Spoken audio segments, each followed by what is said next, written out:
అందరికీ స్వాగతం. తెలుగు చదవడంలో భాగంగా సంయుక్త అక్షర పదాలు, ద్విత్వాక్షర పదాలు ఏ విధంగా చదవాలో నేర్చుకున్నాము. దానికి కొనసాగింపుగా సున్నాతో కూడుకున్న పదాలు చదివేటప్పుడు ఎటువంటి జాగ్రత్తలు పాటించాలి, సున్నాని ఏ పొజిషన్ నుండి ఎలా చదవాలో ఈ రోజు చెప్పడం జరుగుతుంది. ఇక్కడ వినండి. ఇక్కడ కవర్గము, చవర్గము, టవర్గము, తవర్గము, పవర్గముతో కూడుకున్నటువంటి హల్లులు మనం రాయడం జరిగింది. ఆ వర్గాక్షరాలకి ముందు తర్వాత కూడా సున్నా రాయడం జరిగింది. ఇప్పుడు వాటి పంచమాక్షరాలు పైన రాశాము. ఎందుకు రాసామంటే ఇప్పుడున్నటువంటి ఈ చట్టంలో సున్నా యొక్క ప్రాధాన్యత ఈ పంచమాక్షరాల యొక్క సంబంధము తెలుపుతూ చెప్పడం జరుగుతుంది. ఇప్పుడు చూడండి, కా కా కాకి దీన్ని కాకి దాపల సున్నా పెడితే అంటాము అన్నమాట. ఇది దాపల, ఇది వలపల. యాక్చువల్లీ మనం ఇలా చూస్తే ఇది ఎడం వైపు, ఇది కుడి వైపు. మనం పుస్తకానికి కానీ బోర్డుకి కానీ మనం ఎదురుగా ఉన్నప్పుడు మనకు ఎదురుగా ఉన్న దాన్ని మన కుడి చేతి వైపు కుడి వైపు అంటాము, ఎడం వైపుని ఎడం వైపు అంటాము. సాధారణంగా మనం ఇలా తిరిగేటప్పుడు ఇది కుడివైపు, ఇది ఎడవైపు అవుతుంది. కానీ అలా చెప్పుకోము. ఇలా ఈ పొజిషన్ ఉన్నప్పుడు ఇటు కుడివైపు, ఇది ఎడం వైపు అని చెప్తాము.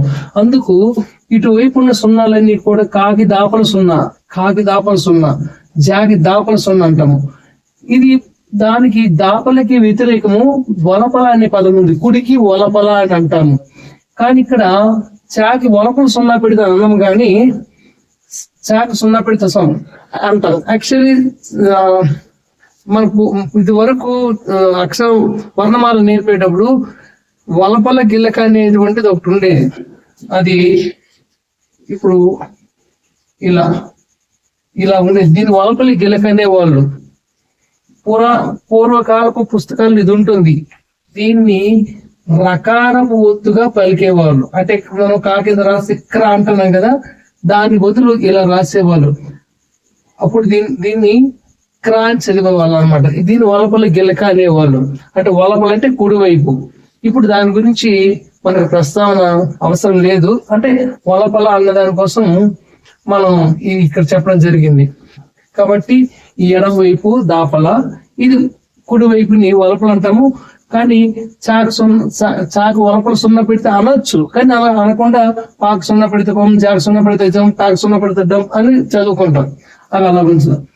ఇప్పుడు ఖ ఖ గ ఘ, ఇది ముందున్నటువంటి ఈ అక్షరాల కంటే ఈ ముందున్నటువంటి ఎడవైపు ఉన్నటువంటి సున్నాని దీనికి ప్రాధాన్యత ఇచ్చి చదవాలన్నమాట.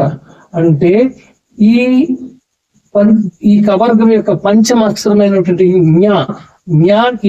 జ్ఞాని ఎలా సగం చదివితే పుల్లులా చదివితే ఎలా వస్తే ఆ శబ్దం ఈ సున్నాలకు వస్తుంది.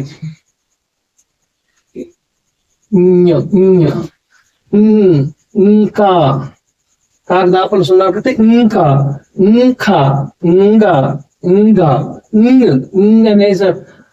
అనే శబ్దము ఇటువంటి వాటికి వస్తుంది అనమాట. అంటే ఎడం వైపు ఉన్నటువంటి సున్నాని అని చదువుతాం. ఇక కుడివైపు ఉన్నటువంటి ఈ సున్నాలకి కాకు సున్నా పెడితే కం, కాకు సున్నా పెడితే ఖం, గాకు సున్నా పెడితే ఘం, గాకు సున్నా పెడితే ఘం అలా వస్తుంది.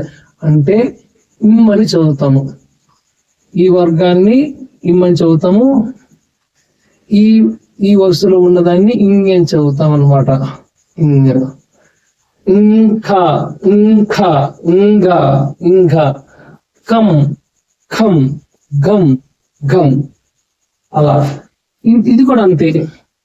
ఈ చాకి చవర్గానికి ఎడం వైపు ఉన్నటువంటి సున్నాని ఈ సగం చదువుతాం అన్నమాట.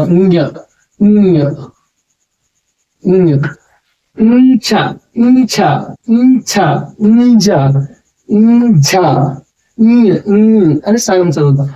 ఇటువైపు ఉన్నదాన్ని మళ్ళీ చదువుతాము. చం, ఛం, జం, ఝం. అలాగే టవర్గానికి సంబంధించి ఇది ఇటువైపు ఉన్నదాన్ని అని చదువుతాం అన్నమాట. అలా అని సగం చదివి వర్గాన్ని చదివితే ఇంట ఇంట ఇండ ఇంట ఠం ఠం డం ఠం నం నం. అంటే నాకు ఇది ఎందుకు రాశానంటే నాకు సున్న పెడితే నమ్ అనేటువంటి కొన్ని పదాలు వచ్చే అవకాశం ఉంది కాబట్టి నమ్మని ఇక్కడ రాశాను. ఇటువైపు ఉన్నదాన్ని ఈ పంచమాక్షరం యొక్క సగ ఉచ్చారణ చేసి వాటిని చదవాలి.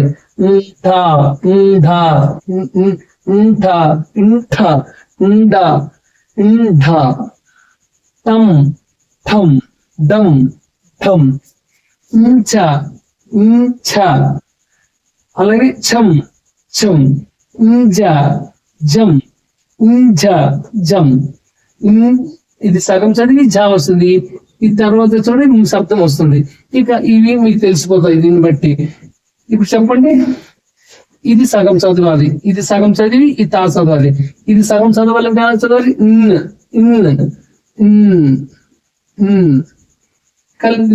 దీంతో కలిపి తా చదివితే ఇంత ఇంత ఇంద ఇంధ. ఇక ఈ చివరి ఉన్న అక్షరాలు ఇక్కడ కవర్గానికి చవర్గానికి టవర్గానికి వచ్చినట్టుగానే తవర్గానికి కూడా ఇమ్మని వస్తుంది, ఇమ్మని వస్తుంది. కాబట్టి తం థం దం థం నం తం థం దం థం నం నం అనేది కూడా ఇది పదాల్లో వచ్చే అవకాశం ఉంది కాబట్టి దీన్ని రాశాను. ఇక ఇక్కడ చూస్తే ఇప్పుడు దీన్ని సగం ఏమవుతుంది? ఆల్రెడీ మనం ఇన్ని కవర్గ చవర్గ టవర్గ తవర్గాల చివరతో కుడివైపు ఉండే సున్నాని ఏ ఏ ఉచ్చారణతో చదివాము? ఇమ్మని ఉచ్చారణతో చదివాము. కాబట్టి ఇక్కడ కూడా ఇమ్మని వస్తుంది. అంటే ఇక్కడ మనం గుర్తుపెట్టుకున్న విషయం ఏంటంటే ప వర్గానికి సున్నా వలపులున్నా డాపులున్నా, అంటే ఎడం వైపున్నా కుడి వైపున్నా ఒకే ఉచ్చారణ ఉంటుంది. అది ఇంప ఇంప ఇంబ ఇంభ. చూడండి, ఇంప ఇంఫ ఇంభ ఇంభ. ఇది పం బం పం ఫం పం ఫం బం భం. ఇక్కడ ఇమ్ అనేది ముందు వస్తుంది, ఇక్కడ ఇమ్ అనేది తర్వాత వస్తుంది, అంతే తేడా. కానీ రెండింటికి సున్నా, ఈ పవర్గానికి సున్నా ఎడం వైపున్నా కుడి వైపున్నా ఉచ్చారణ మాత్రము ఇమ్ము, అంటే మా సగ ఉచ్చారణ అన్నమాట. ఈ విధంగా కవర్గంతో చవర్గంతో ఈ తవర్గ టవర్గ పవర్గాలతో సున్నాకు ఉన్నటువంటి సంబంధం, వీటిని బట్టి మనం అక్షర పదాలు రాసుకుంటే ఇప్పుడు చూడండి, కంఠము కంఠము కంఠము. ఇక్కడ కాకి సున్నా పెడితే కమ్ము కాదు. మళ్ళీ ఇప్పుడు ఇక్కడ ముఖ్యమైన విషయము, ఇది వరకు ఒక వీడియోలో చెప్పాను, అది ఇంకో పద్ధతిలో చెప్పాను. ఇది దానికి భిన్నమైన పద్ధతి కాబట్టి ఈ పద్ధతిలో కూడా దాన్ని గుర్తు చేస్తున్నాను. పదము మధ్యలో సున్నా వస్తే, ఇలా పదము మధ్యలో సున్నా వస్తే ఆ తర్వాత సున్నా తర్వాత ఉన్న అక్షరానికి ఉన్నటువంటి అనునాసిక శబ్దాన్ని సగం చేసి చదవాలి. ఇలాగనమాట, ఇలాగా.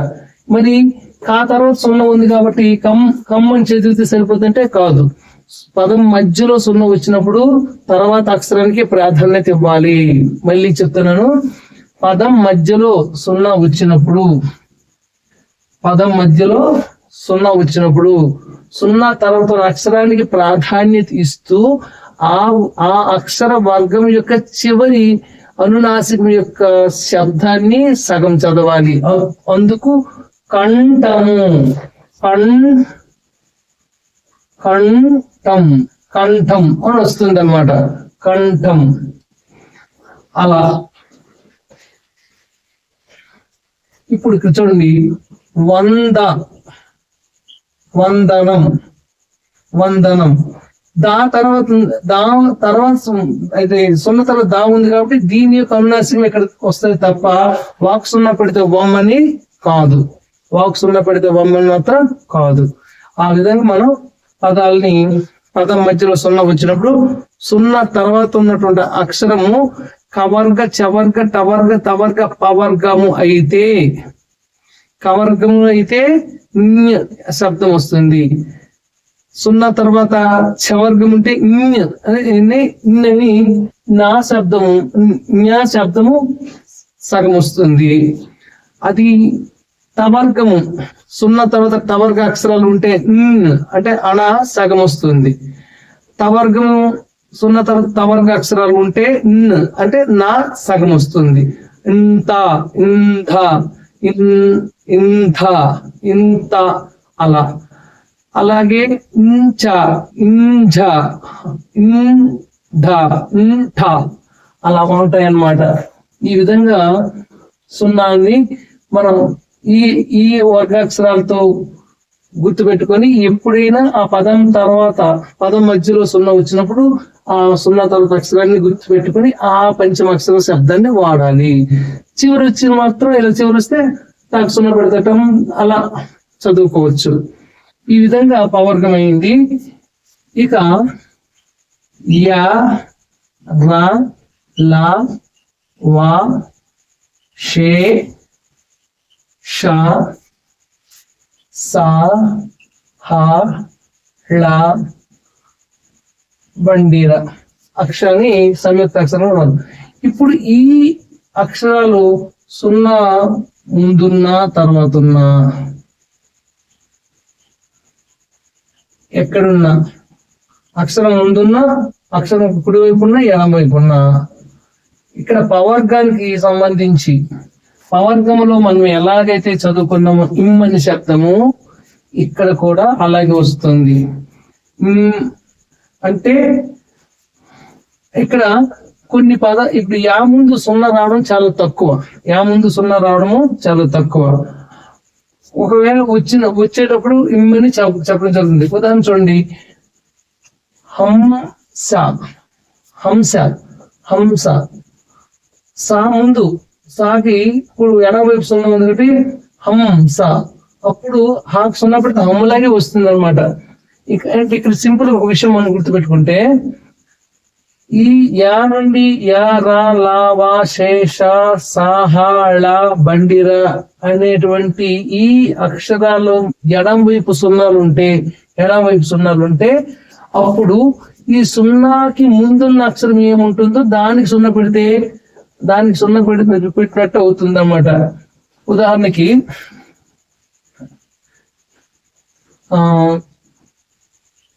కలశం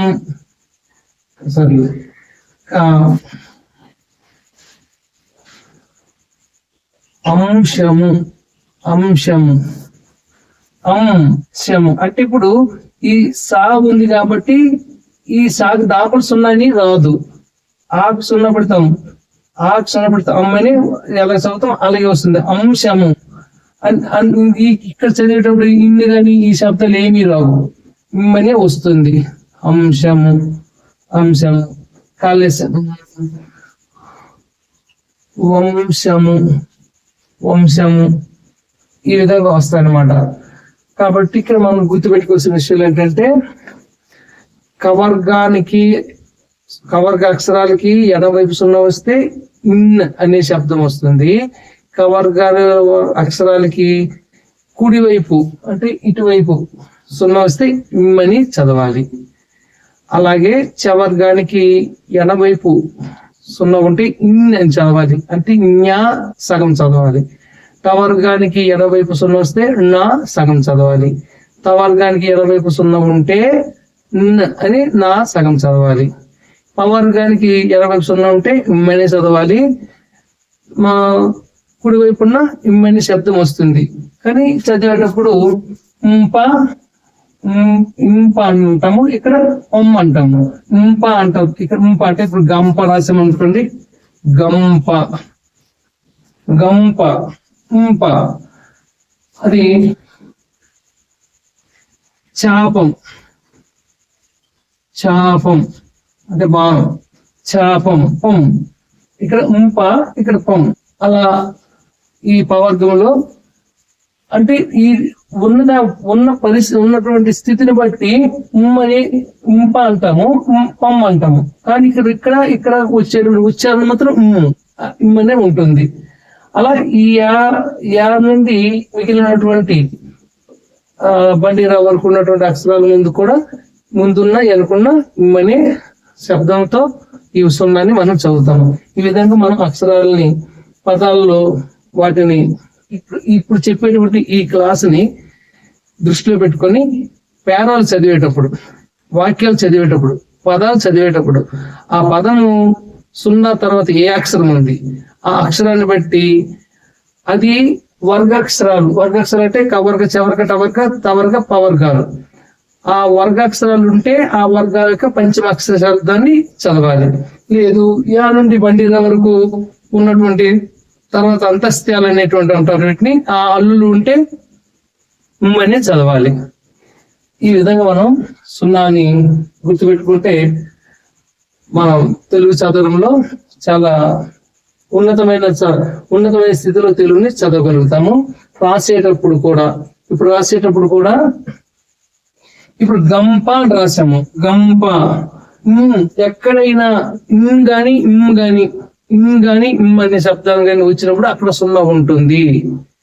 మనం చదివి ఎవరైనా డిక్టేట్ చేసినప్పుడు కానీ మన మనసులో ఉన్న పదాన్ని రాసేటప్పుడు కానీ అని పొల్లు శబ్దాలు, నకారపు పొల్లు శబ్దము, మకార పొల్లు శబ్దము గాని వినిపిస్తే అక్కడ సున్నాని రాయండి. మకార పొల్లు శబ్దము, నకార పొల్లు శబ్దాలు వినిపిస్తే సున్నా రాస్తే సరిపోతుంది. ఆ విధంగా మనం సున్నా రాసి తర్వాత అక్షరాల్ని రాసుకోవచ్చు. ఇక సంయుక్త అక్షరాలు వచ్చినప్పుడు సంయుక్త అక్షరాలు మొదట వినిపించే శబ్దాన్ని పూర్తిగా రాయాలి, తర్వాత వినిపించే శబ్దాన్ని ఒత్తులా రాయాలి.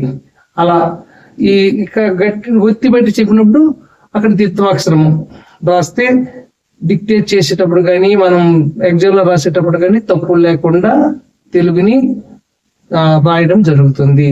అద్భుతమైన తెలుగుని రాస్తారు. ఈ విధంగా వీటిని ఫాలో అయ్యి తెలుగుని బాగా నేర్చుకోండి. మంచి చదవడంలోనూ రాయడంలో అనర్గళంగా చదవడము, తప్పులు లేకుండా రాయడము మన లక్ష్యంగా ముందుకు వెళ్దాం.